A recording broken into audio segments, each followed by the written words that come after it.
Hello. Welcome to the stream, everyone. Let me move my computer slightly closer.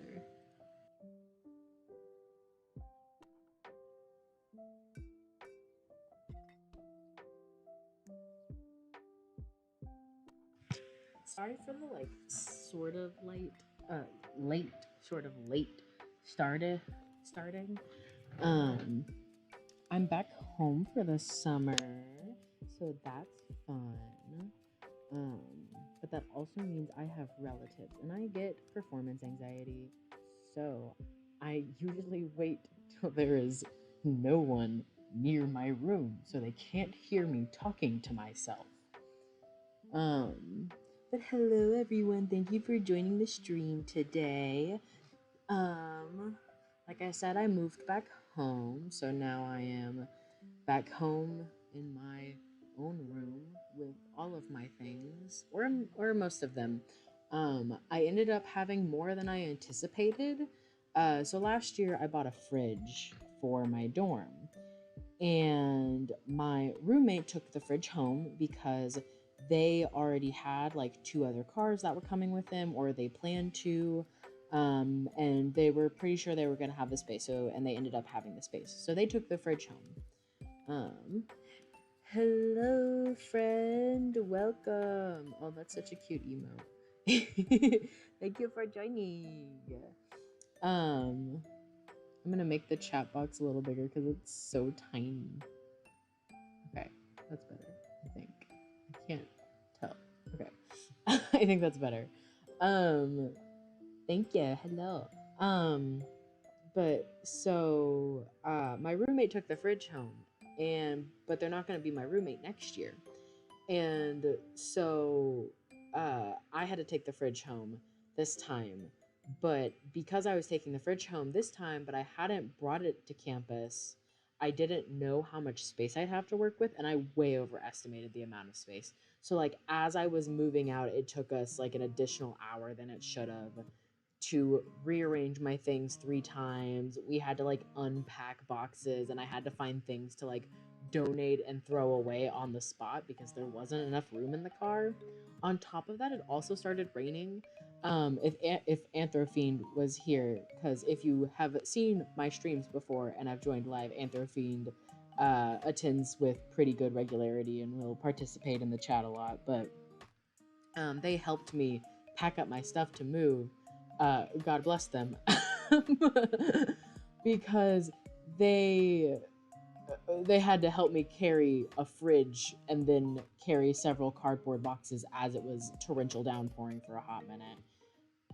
Thankfully, it like drizzled off and got better a lot sooner than expected, but it still took us like an additional hour to pack all of my stuff, which was horrendous to do.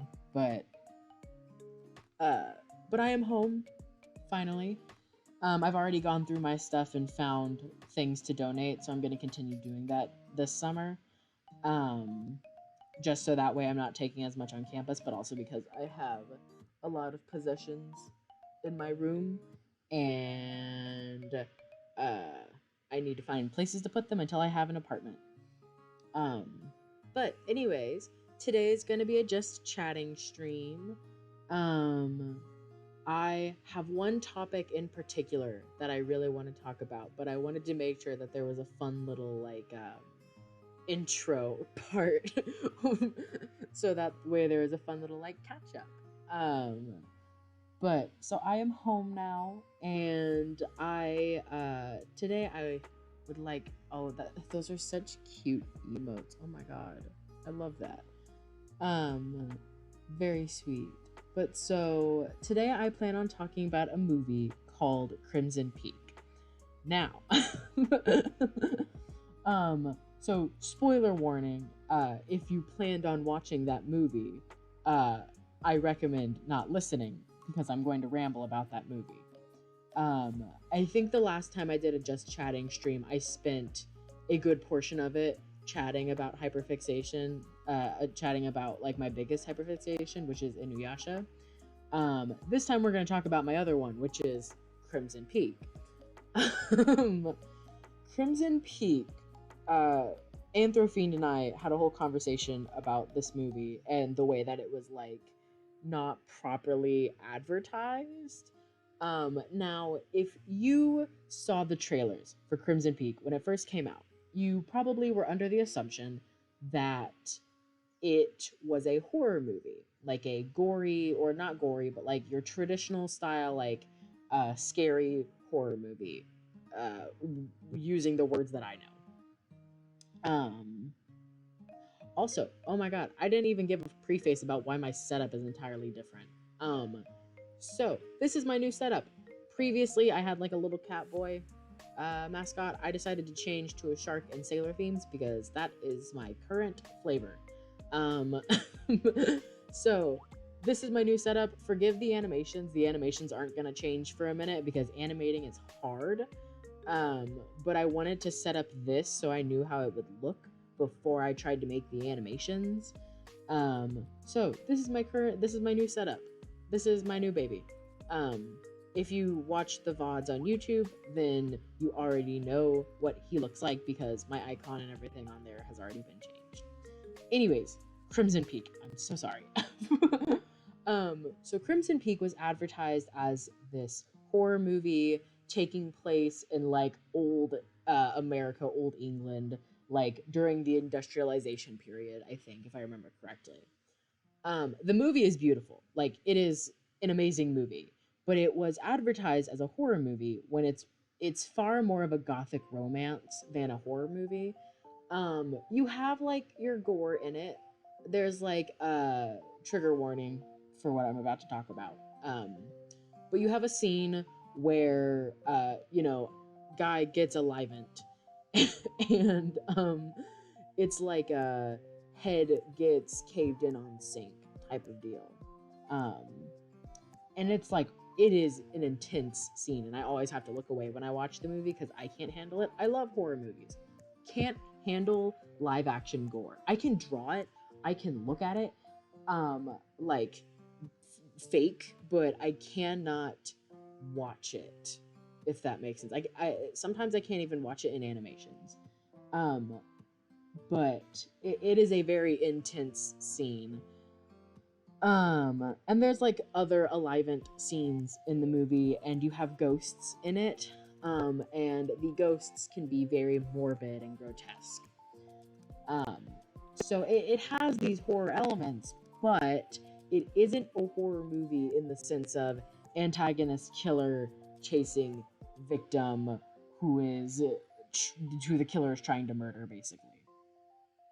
And it doesn't necessarily have the same elements as a horror movie would. But Crimson Peak is nonetheless a really good movie.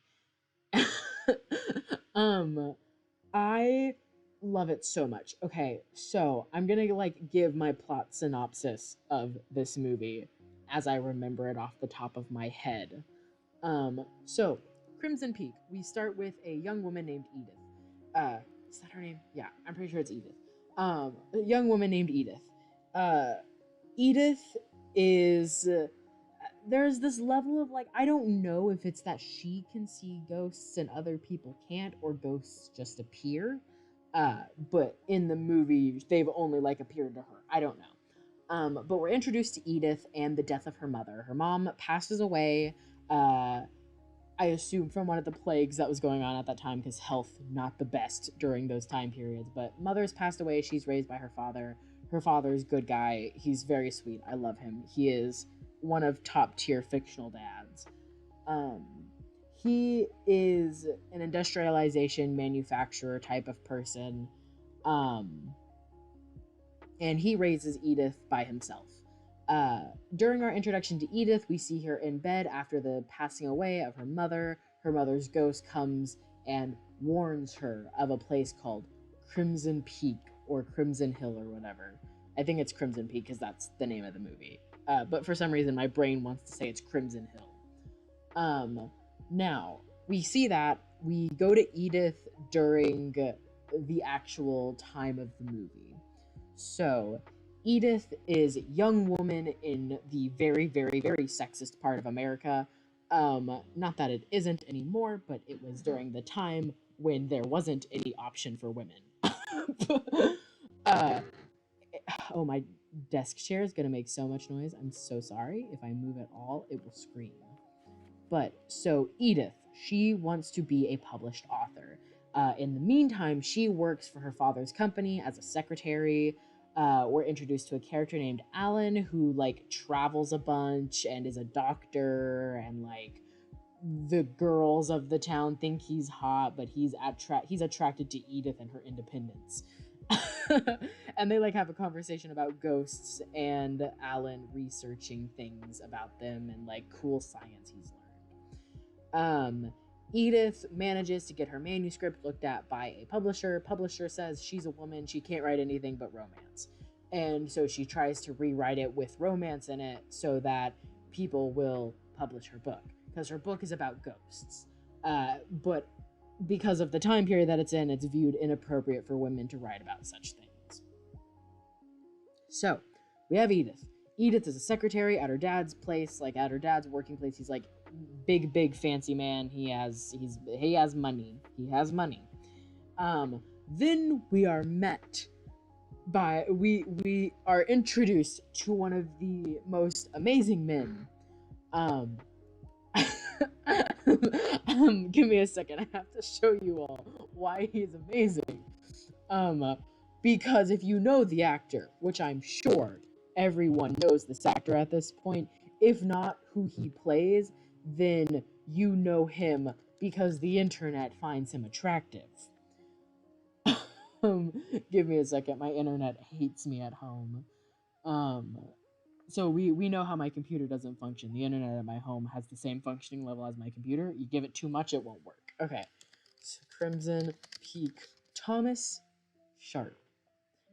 Thomas Sharp, love of my life. Physically, this actor is very much attractive. The weird thing is that he is not my type. Let me open it. Come on. Come on. Load the screen in. Load it in. Please, I need to show the audience. Come on. Load in. It's taking a minute and it's not loading in. I didn't have it visible, that's why I'm so stupid. Oh, shoot. Sorry, my desktop frame for some reason doesn't work. So this is how the setup will look like for now until I can fix, or actually, let me try and fix it now because I'm a little confused because I'm pretty sure I fixed it. So give me a minute. I'm so sorry that I'm fixing this on stream, but okay, there we go. Please. There. Okay. Never mind. I fixed it. I made it work. Okay, but I need chat box to be... Okay. Cool. I got it to work. We're good. So, this beautiful masterpiece of a man is Sir Thomas Sharp. I am in love with him. Played by the wonderful man who plays Loki. He is amazing. His sister, not so much. The actress who plays his sister, also hot. Conceptually as a character, don't like her. So, Sir Thomas Sharp, love of my life, and Edith. We are introduced to Sir Thomas Sharp as he comes to Edith's father's office. We're going to go back to the just chatting screen. So, we are introduced to him in Edith's father's office. So, we're in their office building, and Sir Thomas Sharp has like a meeting scheduled with Edith's father. They meet. Edith is like giving him an attitude. I love her. She hates him initially. And we're like not introduced to him here. she hears of him from Alan, the character I mentioned earlier, from Alan's mother? Question mark? I think it's Alan's mother, or it's some kind of noble lady. We are introduced to him through there because he is this thing called I don't remember like what the class name for it is, but there's a specific class name for what Sir Thomas Sharp is. And Edith, like, obviously it's like a classist title because of the time period that this is in. So Edith's like says something off the cuff, insulting about him. Then we meet him and Edith gives him an attitude and he like captures her heart by complimenting her manuscript. And so she's immediately wooed that this man complimented her manuscript. And so we have Edith and Thomas have a thing. Her dad is investigating him, and I'm going to fast forward through some of this because I don't want to ramble just about the entire plot of that for the entire time. Eventually, Thomas and Edith get married. Again, trigger warning for a topic I am about to mention. Thomas and his sister are involved in a way they should not be because his sister is a bad person. I'm trying to sanitize the words I use here because of YouTube. Because I upload my VODs to YouTube, so I'm trying to sanitize these words as much as possible. If you are curious about the entire plot of it, I recommend watching the movie or reading a Wikipedia page about it or something, and looking at the entire plot from there. I'm gonna drink some water for a minute, so pardon me.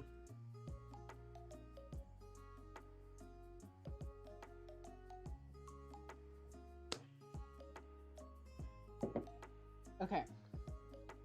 I'm sorry. When my water bottle popped to close, my little PNG tuber's mouth moved, and it was kind of cute. Anyways,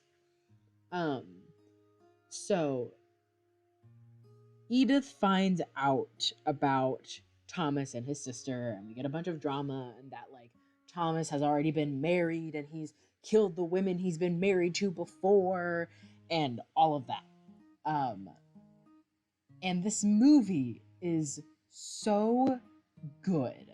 And the guy who directed it is a famous director. I can't remember his name off the top of my head, but I think it's Guillermo del Toro.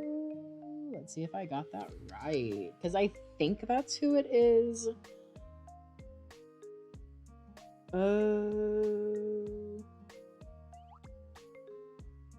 Music by Fernando Velázquez. But who directed it? Director.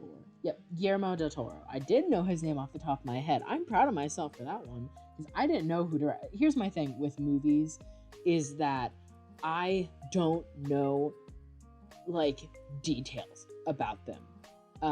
I know synopsis. I know character names. I know that type of... I don't know actors, actresses. I don't know directors or any of that. But so anyways, in Crimson Peak, I think one of the things that's so cool about it is the colors and the wardrobe used in it. It is really good. There is a YouTube video that Martin Anthrofiend showed me. And I will try to include it in the description, in the YouTube description for the VOD. When I upload the VOD, I will try to include it in the description there. But it is a really cool video about wardrobe in Crimson Peak. And it is about... It's about the wardrobe and the way it's used in the movie, and why it's so important and artful and done really well. So I will absolutely try to include it in the description of the VOD. I'll just have to find it and find where I watched it. but it is a really good video to watch in reference to Crimson Peak. I repeat myself so much. I'm so sorry. My head is so empty. Okay, but so like the colors in Crimson Peak are really important because the colors play a huge role in understanding the characters and their roles as parts of the plot. Because one of the things that's pointed out in the YouTube video I'm talking about is that with Edith, we see a lot more color initially, but when we are introduced to Thomas and Lucille, they are colorless. They are very drab, very black and white. And when we go to Crimson Peak, where Thomas and Lucille live, it is reflected there as well that everything is dark and dreary, and the only color we see is the red of Crimson Peak itself. That is until Edith arrives, and Edith initially is covered in color, but the longer she is there, the more color she loses until she is just as dreary and bleak and lifeless as the rest of Crimson Peak. And I love it so much. It was such a cool video to watch, and I will forever thank Anthrofiend for showing me that video because it's so interesting. And like I'm gonna start rambling about art now because Crimson Peak is many a thing. But now my brain is thinking about art and colors, and like I finally started actually practicing better character design, and I think that it's benefited my designs a lot. Because I draw characters for stories and stuff, and to me, my characters always felt lackluster. I felt like they missed things. I feel like they weren't good designs. So a lot of them ended up being slice of life designs, or I just ended up not being attached to them because I didn't know how to make their designs interesting. But I think that me looking at a lot more symbology of colors and symbols and what they mean has helped with that a lot. And I have my big brother June to thank for that because he has helped me with a lot of character design stuff and is really good at providing inspiration. But I genuinely think that my character designs have benefited from actually considering the what the design communicates about the character. Because, well, not even just that, but on like different levels, what I want the character to communicate. Because a lot of my character designs, the ones that I did like, usually did end up looking really similar. And that's because I had the idea, but I only had one idea for what I wanted them to look like. So if you watched the VOD from the last stream, or you were there for the last stream, I worked on character design. And I had a lot of fun with it because I was genuinely taking into account what things looked better for what. And I think that me practicing that helps a lot. And like hindsight, it feels really obvious, but when you're first starting with art and design, it can be really hard. Like I'm as happy as happy as I am with my design for Sailor, which is my mascot, the little shark boy you see on your screen. This is the second version of him because I started with the first version, but there were things I didn't like about it. And so I took note of the things I didn't like. So I thought that the colors were too desaturated. I thought that the eyes didn't have enough detail. I thought that there weren't enough accessories or motifs that communicated the theme I wanted to go for. And so I redesigned him, and this is the outcome. But I knew what I liked from that design, and I knew what I didn't, and so now we have my boy. But I think that character design, as hard as it can be sometimes, can also be so much fun when you do it in a certain way and you give yourself space to experiment with it. My boyfriend does character designs, and I have a few designs that are drawn by him and like made by him, and I love getting designs from him. Especially when I know what I'm looking for and I can give him the motifs that I want, because he's so good at communicating those motifs, and I really do like his character designs. And And I know that he's also like really picky about his designs. I just wish that I had been more picky when first starting, but like it's fine. um but no, I think that character design can be really fun when you work with it in a certain way.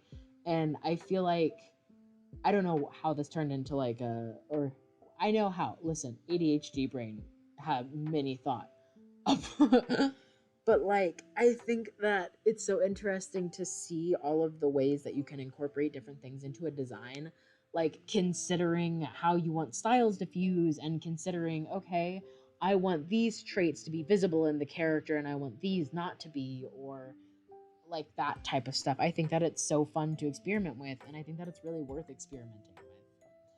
I'm gonna drink some water because I'm not dehydrated, but my mouth is dry.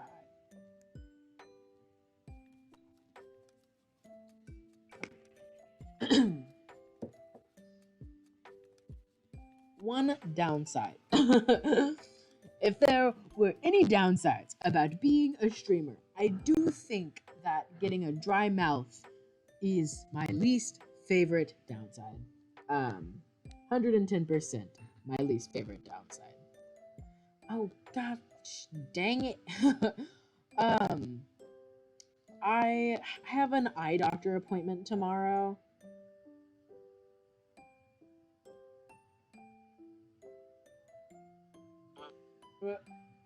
Sorry. Um no, okay. I have an eye doctor appointment tomorrow, and I think I'm gonna have to pay for it out of pocket because on their website it says they take Medicaid, and they just called me and decided to tell me that they don't have Medicaid. Or like they don't accept it, but that's the insurance that I'm on. So that's interesting news. Like I have money saved to pay for it out of pocket, I just don't want to. Um, but it's fine. I'll figure it out. But anyways, I had thoughts. Oh yeah, before the stream started, I was crocheting and I like kept panicking because I ADHD brain. I get hyperfixated on things that like activities that I'm doing, and time blindness happens, so I forget what time it is. And so the entire time I was crocheting, I was like, okay, I gotta eye the time. I gotta make sure I don't miss the time I'm supposed to start streaming. Like, otherwise, I will absolutely forget and then blank entirely. And like another issue is that if I'm late to doing something, then I don't want to do it anymore because I'm upset that I was late to do it. So then I don't do it. Like there have been a few times when I first started streaming that I was like, oh, I'm late. I'm just not going to stream at all now. And I didn't know how, what, my brain just can't fathom starting it late. So I'm like, oh, I just won't do it at all instead. Which I know is not necessarily the best response to the situation, but it sure is the response my brain has. But, so I was crocheting, and I'm crocheting a gift for someone, or I'm trying to, and like it's going so well. I'm so proud of myself right now. And I feel like it's so I did a huge project this May with the help of Anthrofiend and a bunch of other people that I go to school with. We put together this huge fundraising event, and I crocheted a bunch of things to sell at it, and all of the proceeds got donated to the project that we were doing. And I'm gonna sell the rest of them like on Etsy, and my Ko-fi and everything, because I don't need like 70 crochet butterflies in my life. But so I need to figure out where I put them. They're somewhere in my room. I just don't remember where. But so, during crocheting all of those things, it took me so many tries to get it right. So we sold all of the funky ones as like B grade, and they were sold at like a lower price, like $2 less, I think. But I really want to continue crocheting and continue sewing because I really like it. I think it's a lot of fun. And I have 10 million hobbies that I need to keep up with every single one of them, obviously. Um, so I was crocheting earlier because I really want to make a thing for my friend, and I found like a simple pattern that I could use to make because still a beginner. I really didn't want to try something that was super intense or complex, and it's turning out so good.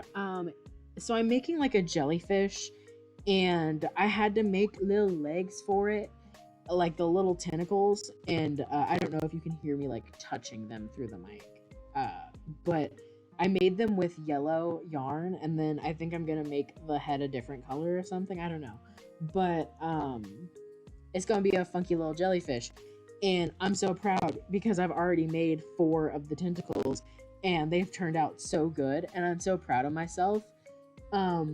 And one of the really interesting things about me trying new hobbies is that I very much really don't like tutorials. I really don't like video tutorials mainly. I usually prefer written out instructions, but even more, I enjoy going ham on my own and figuring it out, which usually doesn't work out well all the time. I'm gonna plug my computer in. Okay, there we go.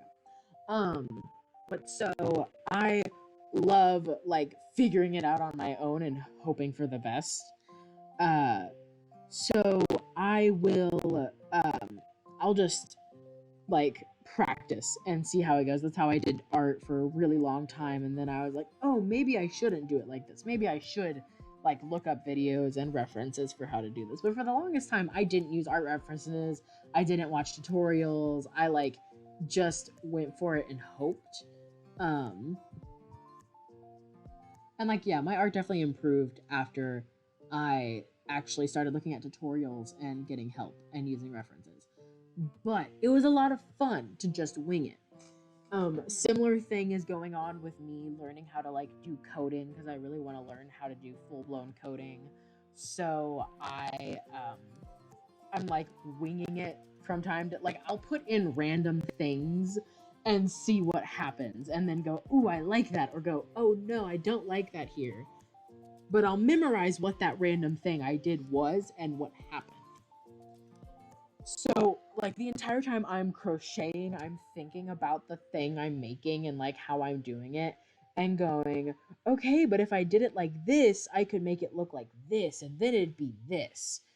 And it's very interesting um to think that while I'm doing it, but uh I definitely really like to wing it at projects, which I kind of did for the butterflies for a little bit because I worked on them, but I couldn't figure out how to get them to look the way I wanted them to. And so I would wing it here and there and try a different method on 3 of them and try a different method on another 3 of them.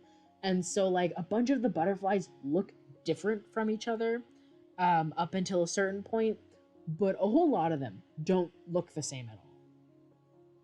Um, which is fine. It's fine. But it's really interesting. Um, sorry, my face is ugh, itchy. But so, it's just been a lot of fun, like winging it with those crafting projects. I do that with sewing. So one of my friends' families got me a sewing machine, and I love it so much. It's a refurbished sewing machine, and I'm very grateful and I'm very happy that I have it because it's been a lot of fun to learn how to sew and how to make things because I want to like alter clothing and sew stuffed animals and do a bunch of like that type of stuff. Um, so that's been very interesting to experiment with and mess around with. Um, but yeah, it I feel like a lot of the time when I start hobbies, I go, let me just wing it and see what happens. I do that with literally every single hobby. Um, and it's so interesting to see how it plays out. My mouth is dry again, so I'm gonna drink more water.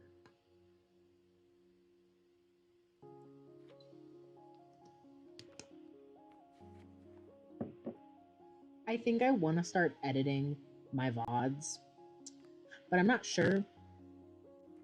I know that I want to hire like actual mods and editors and stuff at some point when I make money from this. Um, First, I want to like promote my content and actually make money for myself from it for a bit. But like, not even necessarily make money. If I don't make money from this, I don't mind. I genuinely enjoy just chilling and enjoying what I do. Um, I I love doing streams and recording and that type of stuff. I think that it's a lot of fun. I say it as a what's the word? Not a hypothesis. Hyperrelative? No.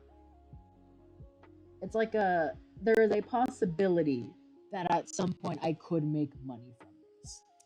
Um, and like I want to hire editors and creators, and I think that I mainly want to do that because I like giving money to people. Like I like paying people to do things because in my brain it makes me feel happy that I'm helping someone do something.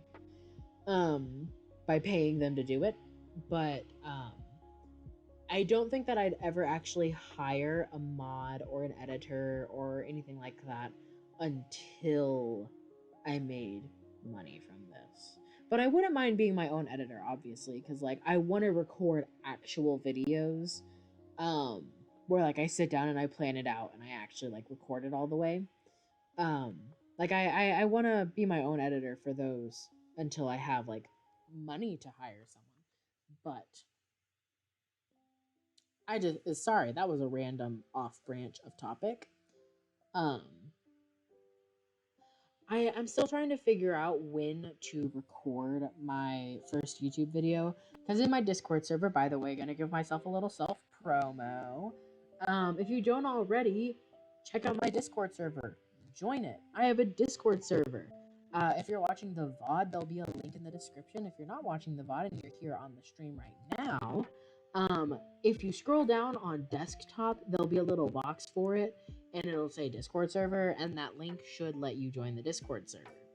If you aren't if you aren't on desktop, then go to mobile, and through mobile, you should be able to like click on my profile a bunch, and then you'll be able to see the thing. You'll be able to like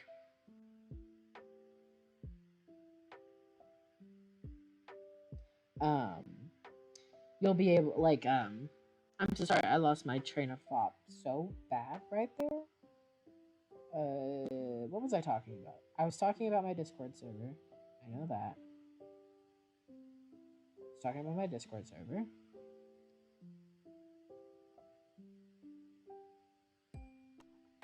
What I, what was I talking about? Oh no! Why is my head so empty? I was talking about my Discord server. And I was talking about me making YouTube video. Oh, that's right. Okay, if you're on mobile, you should be able to click on my profile, like the little picture of me under the stream. You should be able to click on my profile, and it will take you to my main page, and somewhere there is a Discord link for you to click on. It won't work the first time you click on it. I don't know why. That's what happened with Anthrofiend trying to join, is that it wouldn't let them join until they clicked on it a bunch, and then it let them join. It's not the same on desktop to my knowledge, but that's how it works on mobile for some reason. I'm so sore. Oh my god. But yeah. After that self promo. But so in my Discord server, we voted on what my first YouTube video would be because I'm awful at choices. And the consensus was just a speed paint without my voice, like without me talking or anything, just music. But I have to figure out what I'm going to draw in the speed paint, and then I have to figure out when to record it, and I need to find copyright free music because there are so many videos on YouTube that say copyright free but aren't actually. They say they are, and they never change the name of the video to say that they're not copyright free. They'll include it in like a comment or not anywhere that's immediately obvious, so that's always great. But because like the soundtrack I had before this had copyright, even though it said copyright free, and the one before that also had copyright. So we're at the one I have now, and we're hoping it doesn't have copyright. It hasn't gotten me copyright claimed yet, or like gotten me copyright restrictions. But yeah, I need to add a YouTube link to my Twitch profile because I don't have one yet. I don't have a link to my YouTube on my Twitch profile yet, and I'm a little bamboozled as to why I haven't added that. Because I have a YouTube where I upload the VODs, but I guess I just blinked on actually sharing it on my Twitch. I need to update my Twitch anyways. There's a bunch of things I need to update, like my username on a few platforms have changed, so now the links don't work. But I just haven't had the brain to do it. But I might actually go ahead and add my YouTube channel now because I'm going to upload the VOD, and if you've missed any previous streams, then it'll actually help you understand, or not understand, it'll help you figure out where to find the thing and do the thing. My head is so empty, guys. Oh, Lil Simsy is streaming. Oh my god. I love Lil Simsy. They're a Sims YouTuber. I think I talked about them during my last stream. My boyfriend came and celebrated my birthday with me, and while he was here, one of his like favorite hobbies and stuff is Sims, and one of his favorite hobbies and stuff is Sims, and he showed me Little Simsy, and I love her so much, like so much.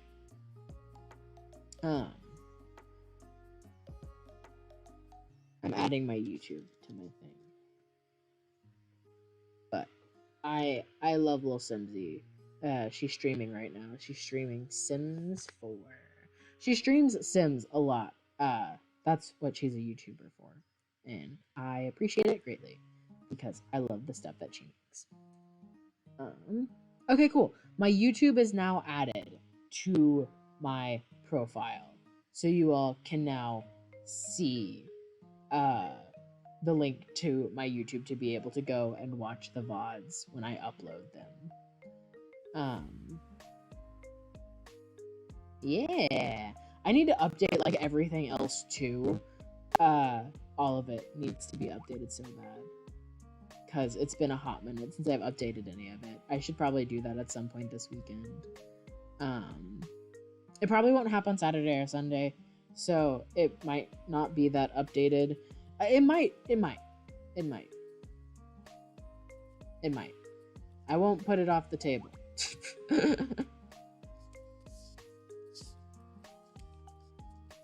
Sorry, I was putting my YouTube link in another place because there's like the About section, and then there's like links which are attached to like the description of your stuff. So I wanted to make sure that I put it in both spots. Okay.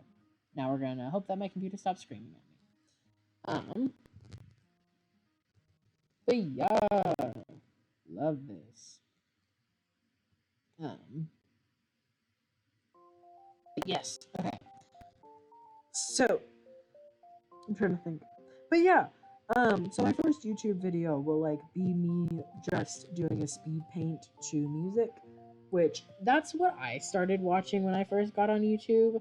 I don't know how popular those are anymore. I definitely like still seen them like once or twice, but give me a second. I gotta tie my bandana back on because it came off. Ugh.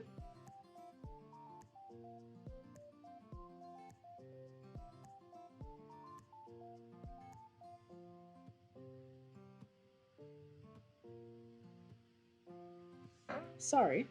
But so, I don't know how common speed paints with just music are anymore.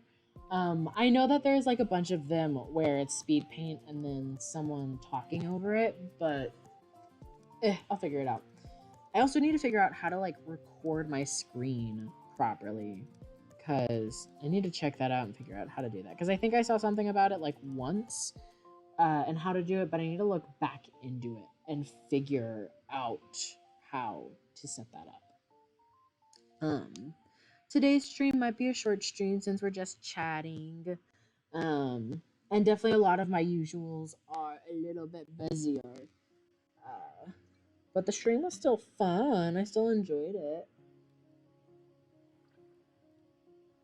Sorry, I drank more water. There we go. But yeah, I'm thinking I might have an additional stream at some point next week, maybe. Because I don't work at all next week for the most part, so I'll have some free time to get in an additional stream. So I want to fit in a few additional streams soon. Just to like, be present. But yeah, I definitely want to like mess around and do more streams while I have free time. But for now, the only scheduled streams that I'll have are on Fridays and Sundays. Yeah, Sundays. But this will probably be a shorter stream. I mean, not shorter. A lot of my streams tend to only last an hour depending on what we do. Sometimes my gaming streams will go longer, but I just haven't been in the mood for playing Dream Daddy recently. I still need to save up to get a game card, like a visuals card, so I can stream my Nintendo Switch. But anyways, thank you for joining if you were able to join, and thank you for watching the VOD. If you're watching the VOD, I appreciate your presence, and I appreciate you coming and involving yourself with my account. I appreciate it so much. If you would like to check out my YouTube or any of the socials that actually have working links, or join my Discord server where we host votes and we talk about a bunch of fun stuff and people share the things that they make, and I sometimes give other small creators shout outs to their accounts. So feel free to join my Discord server. There is a link on my about section of my profile on Discord. If you just scroll down not on Discord, on Twitch, if you just scroll down, it'll be there. On the VOD, it'll be in the YouTube description as usual.